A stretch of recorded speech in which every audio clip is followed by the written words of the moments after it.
अनीता की शादी को 1 साल हो गए। पिछले 6 महीनों से वो कोलकाता में रह रही है।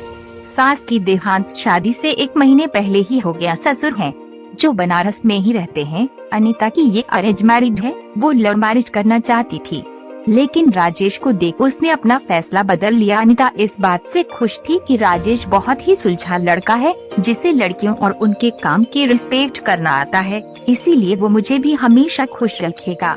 जनवरी की कड़कती ठंड में बनारस में शादी हुई और दुल्हन के साथ दहेज भी घर में आया, लेकिन राजेश की अच्छाई के आगे अनीता को इस बात से कोई फर्क नहीं पड़ा, क्योंकि उसका मानना है कि इंसान अच्छा होना चाहिए। और दहेज राजेश के पिता ने मांगा, उसने नहीं। सब कुछ बहुत अच्छा चल रहा था। शादी को 1 महीना बीता और देखते ही देखते 6 महीने हो गए। इस बीच राजेश का कोलकाता आना जाना चलता रहता था, क्योंकि राजेश का कपड़े का काम था और वो अपने दोस्तों के साथ ही कोलकाता में ज्यादा वक्त बिताता था। राजेश का बार बार कोलकाता आना जाना देख उसके पिता ने अनीता के साथ उसे कोलकाता शिफ्ट करने को कहा। अनीता इस बात से बेहद खुश थी, क्योंकि वो कोलकाता की ही थी और अब वापस अपने शहर लौट रही थी, और इस बार उसका राजेश उसके साथ था। यहाँ आकर वो अपने कंपनी में कोऑर्डिनेटर काम को फिर से ज्वाइन करना चाहती थी। राजेश और अनीता कोलकाता आ गए। शुरू के दिनों में राजेश के दोस्तों जो कपड़े के काम में साथ है, घर आना आम बात थी, जिसे अनीता पॉजिटिव तरीके से ही लेती थी। यहाँ वो सुबह 6 बजे उठकर अपने और राजेश के लिए और कभी कभी राजेश के दोस्तों का भी नाश्ता और लंच बनाकर ऑफिस जाया करती थी।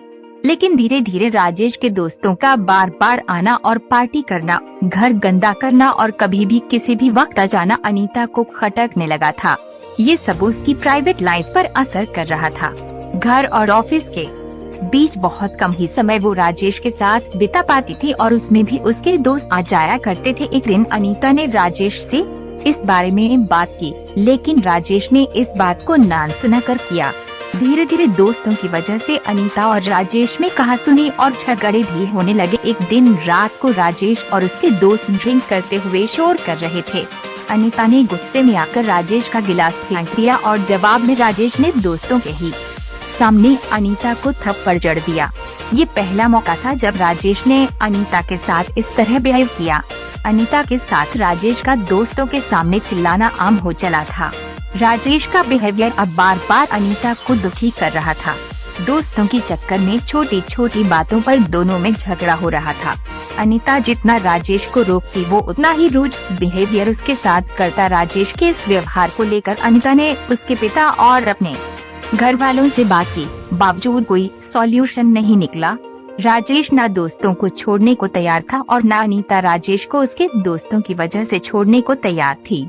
इन सब के बीच जो एक बात अनीता को राजेश से बांधे हुई थी, वो था उसका काम। क्योंकि कितना भी झगड़ा हो, राजेश ने कभी भी अनीता को उसके काम और फ्रीडम के लिए कभी न टोका और न रोका। इसलिए आज भी कोलकाता के इस 2 कमरों के घर में अनीता, राजेश और उसके दोस्त साथ में रहते हैं।